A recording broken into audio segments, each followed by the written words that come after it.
Bismillahirrahmanirrahim. Assalamualaikum warahmatullahi wabarakatuh. Perkenalkan, nama saya Nuzulul Hidayah dari Fakultas Psikologi Universitas Muhammadiyah Purwokerto sebagai konselor, dan teman saya perkenalkan, nama saya Iris Ramadhani. Saya sebagai konseli. Oke, di sini kami memiliki tema tentang future anxiety. Akan mengangkat sebuah permasalahan, yaitu saya sebagai Bunga, salah satu karyawan yang di PHK di perusahaan tekstil di Lampung, dan saya ini mempunyai anak yang bernama Zayan yang sekarang akan melanjutkan ke jenjang perkuliahan, dan saya ini berstatus sebagai single parent. Lalu setelah pandemi COVID-19 ini, saya mengalami kecemasan yang sangat luar biasa terhadap masa depan, seperti saya merasa ketakutan, kekhawatiran, dan merasa hidup ini sudah tidak berguna lagi ataupun sia-sia. Kemudian setelah itu saya juga merasa tidak bisa melakukan apa-apa setelah pandemi COVID-19 ini. Oke, itulah yang tema dan kasus yang kami ambil. Semoga nantinya kami akan memberikan teknik yang juga pas untuk tema kali ini. Terima kasih dari kami. Wassalamualaikum warahmatullahi wabarakatuh.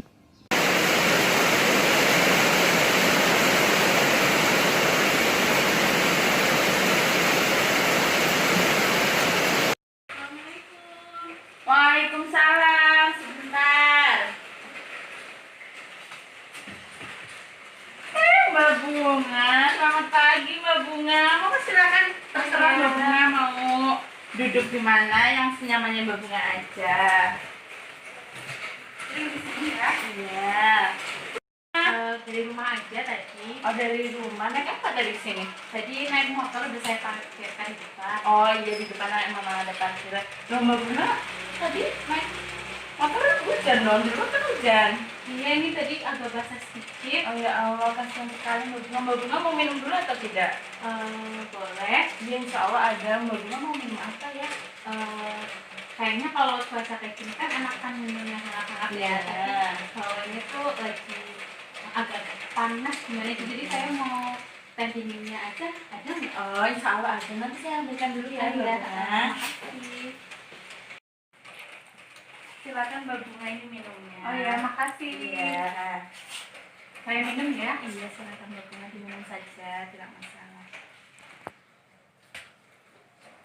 Makasih Sejuk ya. Iya. Saya taruh di mana ya? Terserah Mbak Bunga, mau ditaruh atas, boleh sini juga boleh. Taruh di sini ya. Iya, enggak masalah. Ngomong-ngomong Mbak Bunga tahu dari mana biro saya Mbak Bunga? Saya kemarin sempat curhat sama sahabat saya. Nah, terus saya dikasih tahu kalau kita ada biro. Jadi saya disarankan untuk ke biro sini. Alhamdulillah Mbak Bunga bisa datang ke sini pagi-pagi. Insya Allah nanti suasana juga cukup bagus, mendung, jadinya kita suasana juga cukup bagus ya Mbak Bunga ya. Iya, Insya Allah.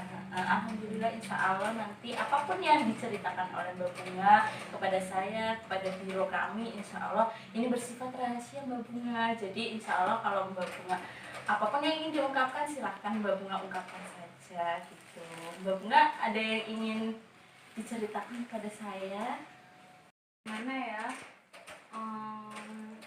Saya sebenarnya tidak apa-apa sih. Sehari-hari juga saya masih bisa kok mengurus keluarga saya. Terus juga saya juga bisa memberikan makanan sehari-hari untuk anak saya, seperti menyiapkan sarapan untuk anak saya setiap hari. Itu sebagai rutinitas saya. Oh, rutinitas itu seperti itu. Emang Ibu punya anak berapa, Bu? Saya punya anak cuma satu, masih sekolah. Dia laki-laki, namanya Zaya. Oh, Zaya. Nah, Ibu tinggal berdua saja atau bagaimana? Iya, saya tinggal berdua saja sama anak saya yang Zain itu. Iya. Sebenarnya juga saya di sini juga rantauan juga sih, bukan asli dari Lampung. Iya. Terus setelah menikah saya pindah ke Lampung bersama suami saya. Tapi sudah 5 tahun ini saya hidup sendiri tanpa suami, hanya sama anak, karena suami saya sudah meninggal 5 tahun yang lalu karena serangan jantung. Namanya Pak Asraf. Oh, Pak Asraf. Mbak Bunga dengan keadaan yang seperti itu memang sulit ya Mbak Bunga. Cuma Mbak Bunga kiranya udah ikhlas atau bagaimana? Kalau untuk ikhlas sih saya perlahan-lahan sudah mulai agak ikhlas ya. Tapi kalau untuk memikirkan masih sering sih kepikiran, masih ingin tetap ada sosok suami di samping saya, tapi ya gimana lagi ya, karena memang kami sudah seperti ini ya, jadi mau nggak mau saya tetap harus terima walaupun kadang sulit dan benar-benar masih sangat sulit sih gitu. Nah, kalau boleh saya tahu Mbak Bunga untuk kehidupan sehari-hari Mbak Bunga bekerja atau bagaimana? Alhamdulillah sih saya bekerja di salah satu perusahaan tekstil di Lampung. Tekstil di Lampung itu kan cukup besar. Kalau tekstil di Lampung betul kan Mbak Bunga? Alhamdulillah ya Mbak Bunga masih punya Ya, ya kayak gitulah. Sebenarnya sih gimana Mbak Bunga, memang ada apa gitu? rasanya sulit ya untuk saya ceritakan sebenarnya. Iya, diceritakan saja insya Allah Mbak Bunga. Saya percaya kok Mbak Bunga bisa menceritakan semuanya kepada saya. Jadi sekarang kan Mbak tahu sendiri ya kalau di sini tuh di Indonesia itu lagi ada pandemi COVID-19. Nah, Sebenarnya saya malu untuk menceritakan itu. memang itu kenapa dengan posisi Jadi gimana ya? Saya kan bekerja kan menjadi karyawan produksi di salah satu perusahaan tekstil di Lampung itu kan. Nah, di masa-masa pandemi ini tuh perusahaan itu banyak yang drop, termasuk juga perusahaan saya. benar sekali. Saya sebenarnya tuh masih ingin sekali loh bekerja di perusahaan saya itu, karena kan sudah saya katakan tadi kalau itu menjadi salah satu mata pencaharian saya untuk menghidupi saya dan juga anak-anak saya kan, walaupun cuma satu anaknya saya. Tapi saya ini sebenarnya itu udah kerja selama 9 tahun, sudah cukup lama kan. Tapi di sini tuh saya benar-benar kecewa banget sama perusahaan. Iya, memang apa yang dipermasalahkan atau dikecewakan oleh Mbak Bunga sekarang? Kan saya sudah bekerja 9 tahun itu kan. Nah, sekarang itu di perusahaan saya itu ada kebijakan baru. Kebijakan baru itu menyangkut COVID-19 itu. Jadi ada beberapa karyawan itu ada yang dirumahkan dan ada yang di PHK seperti itu. Nah, jumlah karyawan di perusahaan saya itu ada sekitar 3.200 karyawan. Nah, yang 1.200 itu mereka mendapatkan kebijakan dirumahkan dan juga di PHK. Oh gitu, apakah Mbak salah satu yang kecewa dengan adanya COVID-19 ini Mbak Bunga? Sangat-sangat kecewa sih, kenapa sih harus ada COVID-19 ini, dan juga kenapa sih harus dampaknya itu terkena ke saya gitu. Kenapa sih nggak ke orang lain aja, padahal saya itu benar-benar membutuhkan pekerjaan, membutuhkan pemasukan, apalagi saya juga seorang single parent dan tidak adil aja gitu loh. Kenapa sih sudah COVID, kenapa sih nggak usah masuk ke Indonesia aja atau ke yang lainnya gitu. Nah berarti Mbak Bunga itu yang dirumahkan atau yang memang di PHK itu Mbak Bunga? Yang membuat saya kecewa banget sih, udah kerja 9 tahun tapi malah di PHK tanpa diberikan pesangon lebih. Berarti Mbak Bunga sekarang lagi merasakan kekecewaan pada perusahaan gitu? Benar-benar kecewa banget sih, mesti kecewa banget lah pokoknya. Memangnya di bulan Juni ini ada apa Mbak Bunga, sepertinya berat sekali? Sebenarnya jujur sih saya benar-benar susah untuk bercerita mengenai bulan Juni ini, karena memang banyak sekali sih mengenai rencana masa depan anak saya seperti itu. Insya Allah Mbak Bunga Ayu bisa menceritakan kepada saya. Tapi gimana ya, saya tuh rasanya tuh susah banget buat bercerita. Gimana ya, saya tuh bener-bener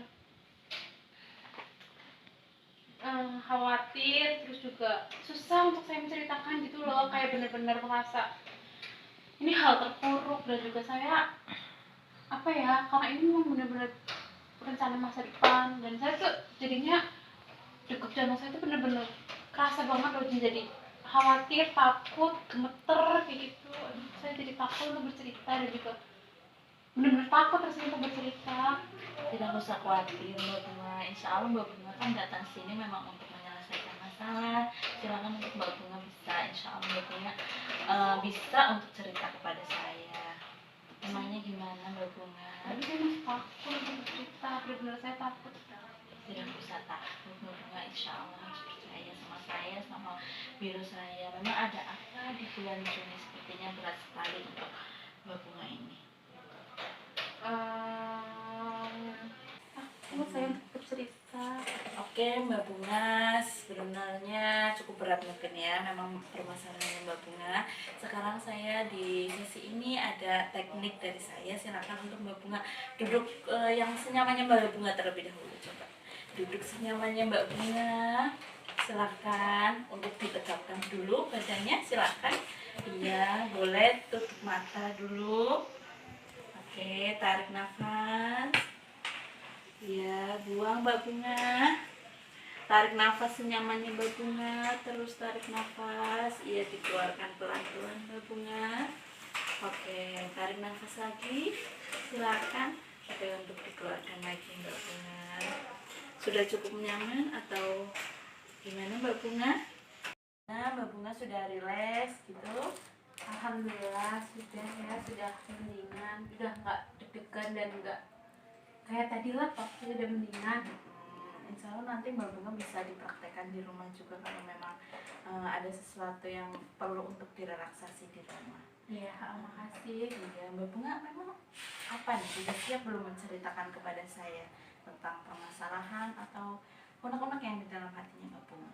Insya Allah saya sudah siap ya. Jadi tadi mengenai bulan Juni, memang menurut saya ini bakalan menjadi bulan terberat untuk saya, karena di bulan Juni kan anak saya yang SMA itu bulan ini dia udah pelepasan, udah wisuda walaupun melalui online. Oh gitu. Nah, bulan Juni ini di beberapa kampus kan sudah mulai dibuka pendaftaran.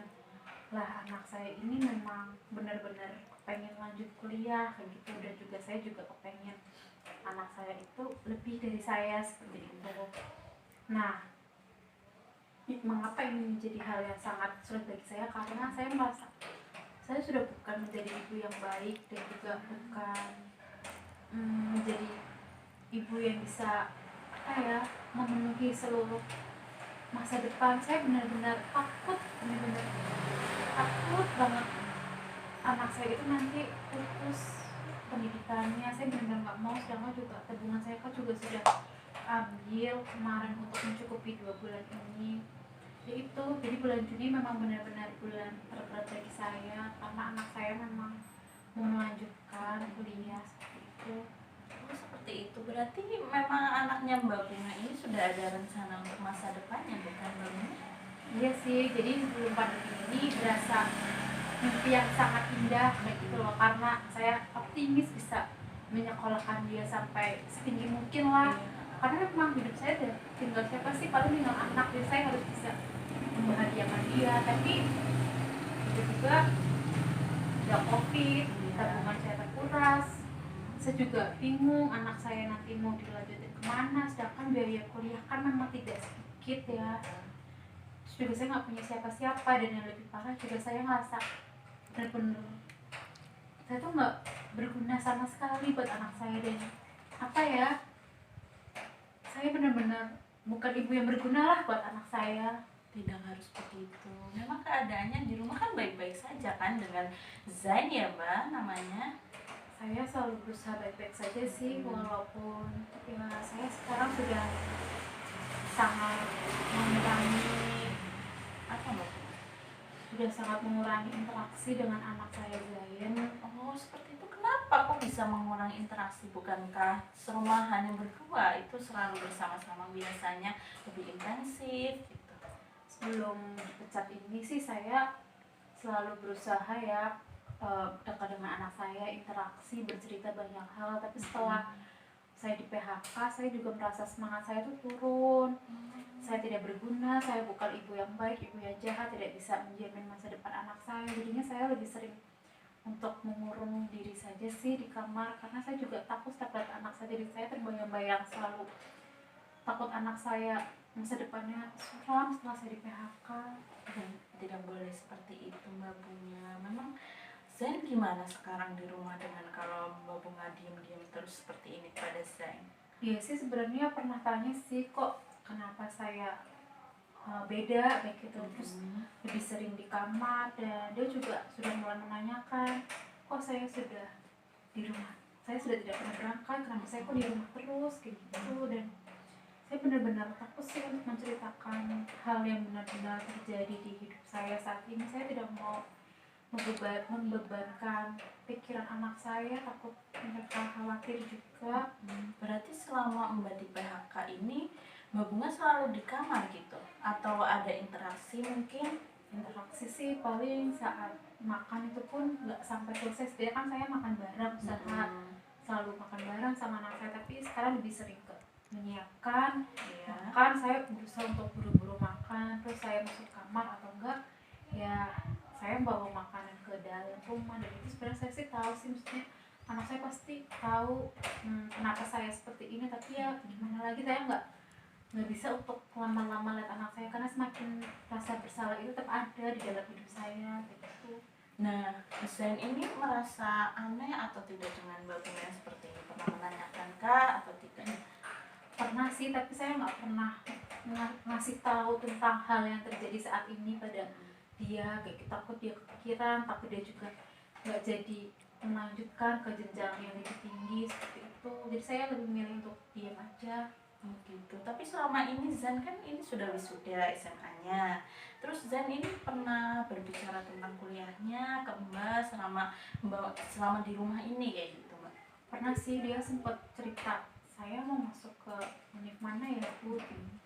Saya sih bilang yang deket-deket aja, padahal anak saya pengennya yang jauh luar Sumatera, kayak di Jawa. Tapi saya mikir lagi, saya tak nggak bisa menyekolahkan, mereka ada uang kos dan sebagainya. Jadi saya milih udah kamu di sini aja kayak gitu sih, paling sebatas itu. Dan untuk masalah pendaftaran ya saya tetap berusaha pakai uang tabungan, atau enggak nanti kalau misalkan akses yang nggak ada, saya sih mau pinjem aja ke tetangga kayak gitu. Berarti Mbak Bunga sekarang ini memang mengalami kekhawatiran tentang masa depan anaknya ini dengan Mbak Bunga juga ya, karena Mbak Bunga kan sedang mengalami PHK gitu dan belum menemukan pekerjaan seperti itu. Iya, seperti itu. Nah sekarang untuk rencana kedepannya memang apa ini Mbak? Ada rencana ke depan untuk Mbak sendiri sama putra Mbak itu satu-satunya bagaimana Mbak?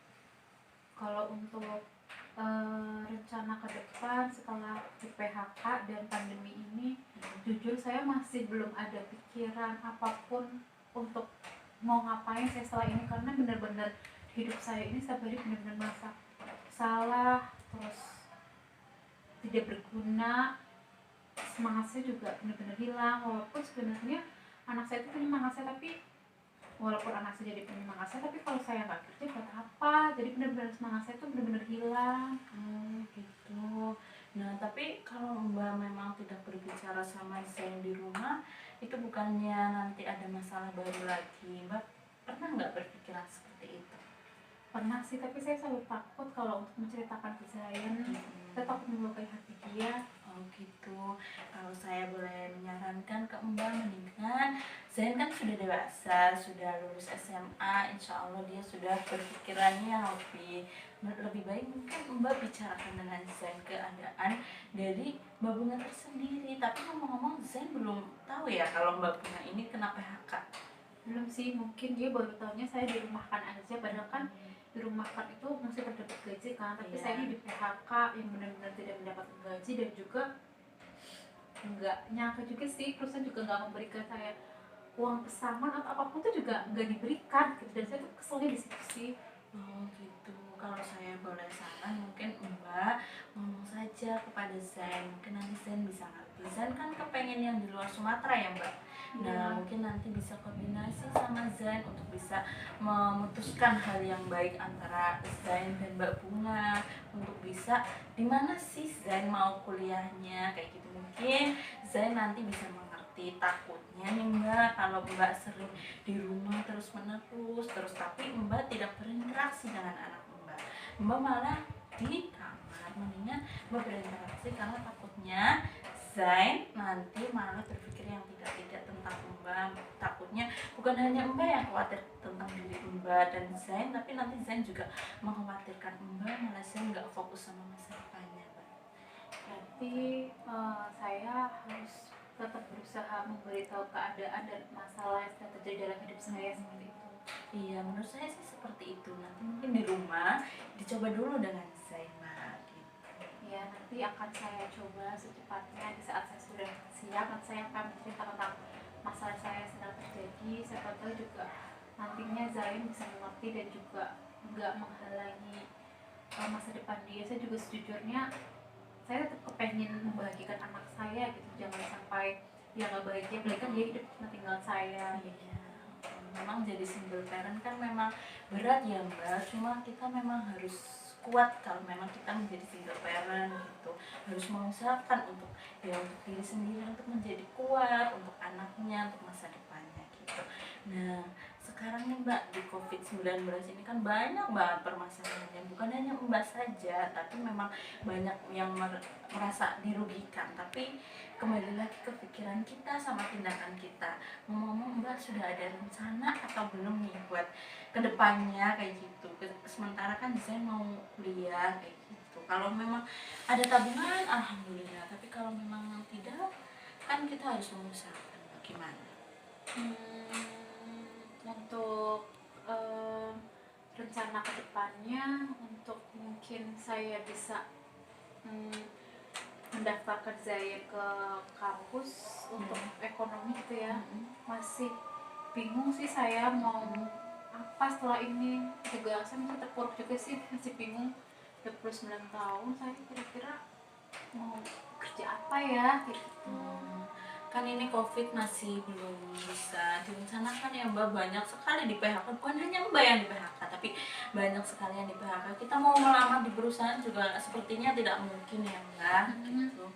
Mungkin kalau bisa nih Mbak menjadi penjahit, atau Mbak bikin kue di rumah terus dijual gitu Mbak.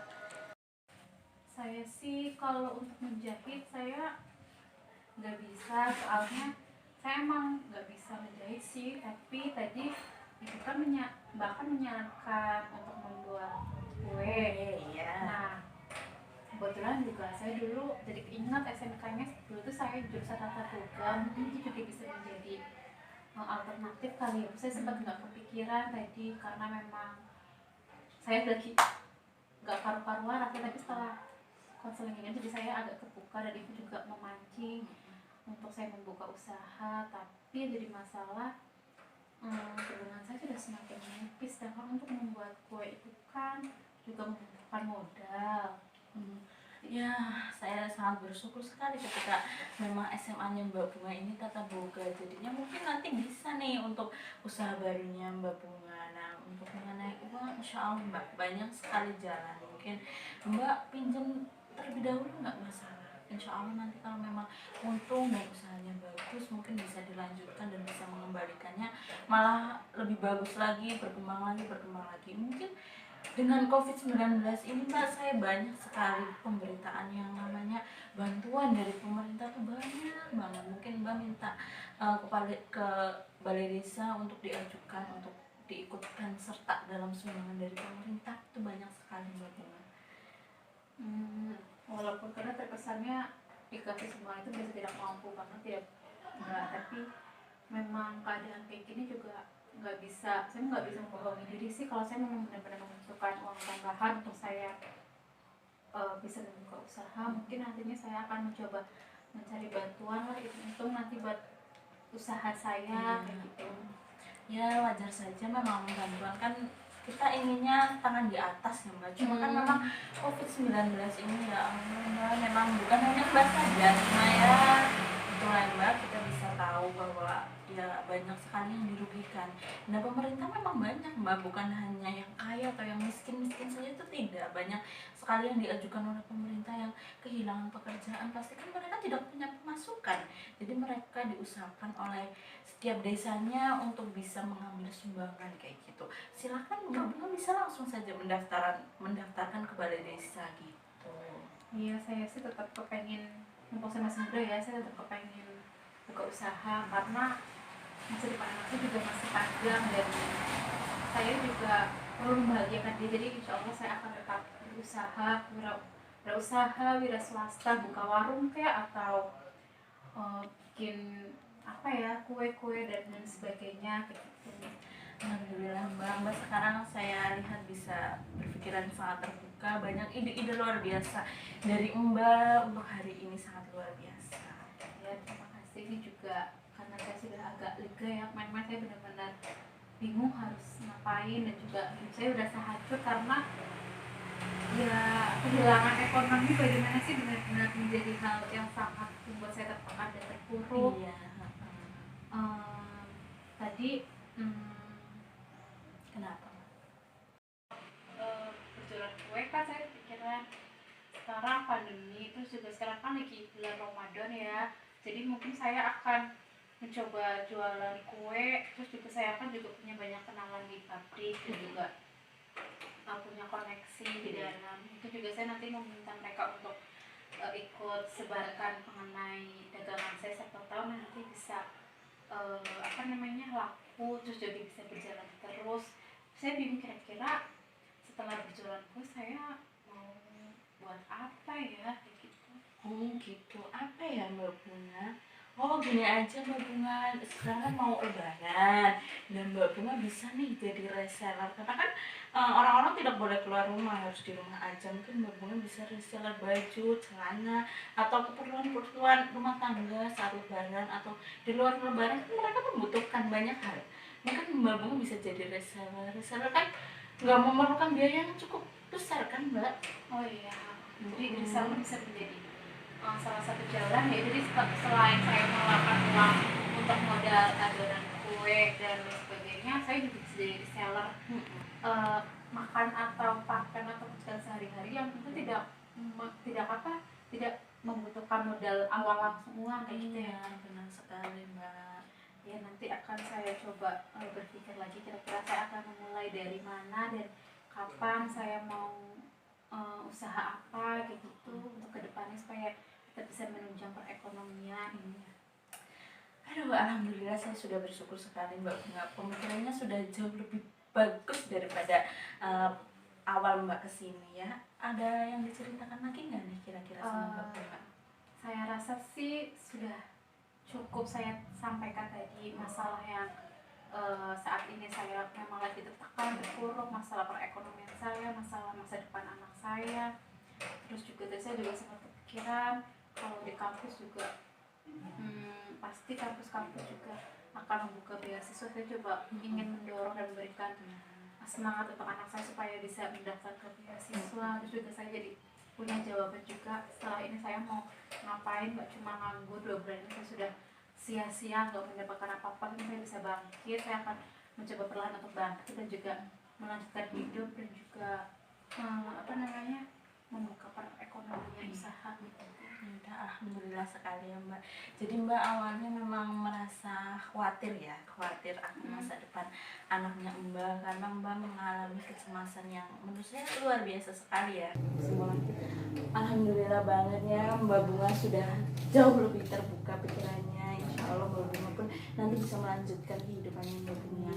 Ya memang pada awalnya mbak Bunga datang ke saya memang dengan rasa kekhawatiran yang sangat luar biasa, terutama untuk dirinya mbak, terutama anaknya mbak Zai yang sebentar lagi memang mau kuliah. Dengan adanya COVID-19 ini mbak mengalami kecemasan yang luar biasa juga karena mbak di PHK, dimana mbak sebagai single parent, bukan single parent yang menghidupi untuk dirinya sendiri dan anak-anaknya, bagaimana mencukupinya itu. Kalau memang di PHK memang ya Allah rasanya pasti khawatir sekali, cemas sekali, sampai-sampai mbak di rumah sendirian mengurung diri di kamar, tidak ada yang namanya komunikasi dengan saya. Itu aduh mbak, kasihan nanti anaknya. Mendingan nanti mbak di rumah coba komunikasikan lagi dengan Zen masalahnya mbak, dan maunya Zen itu bagaimana, karena Zen insya Allah sudah dewasa, sudah dapat menentukan yang terbaik untuk Zen. Mungkin mbak juga bisa bekerja sama dengan dia. Untuk ekonomi memang bukan hanya mbak saja gitu, banyak sekali yang terkena COVID-19 ini, termasuk saya kan seperti itu. Tapi mungkin memang saya masih punya pekerjaan kayak gitu, tapi mbak harus tetap kuat, harus menghadapi diri mbak dan saya tentunya. Jadi mbak mungkin bisa nanti buka usaha sendiri di rumah dengan mungkin membuat kue, menjadi reseller, atau mungkin mbak punya ide-ide lain di rumah, silahkan kayak gitu. Kalau mbak nantinya ada rasa tertekan lagi, silahkan mbak pakai teknik relaksasi tadi. Mungkin tadi sudah cukup tenang kan pakai relaksasi. Iya, Nah itu bisa dipakai gitu ya. iya. Saya mau mengucapkan terima kasih banyak karena saya datang ke biro sini, jadinya saya bisa agak lebih baik lagi. Tadi banyak tekanan, sekarang sudah lebih meninggal, sudah bisa sedikit demi sedikit bisa berpikir ke arah kedepannya. Saya mau mengucapkan terima kasih banyak kepada Mbak sendiri ya, sudah membantu saya juga. Ya insya Allah saya di sini sebagai psikolog, dan di biro saya memang tujuannya kayak gitu, membantu orang-orang yang memang ada kesulitan. Memang kalau memang ada yang perlu diceritakan lagi, silakan datang ke biro saya. Mungkin mbak minggu depan boleh ke biro saya lagi jika mbak pertanyaan ya mbak. Iya. Oke, terima kasih sudah datang Iya, ya mbak. sama-sama. Oke mbak, mau kayak apa? Oh iya, boleh.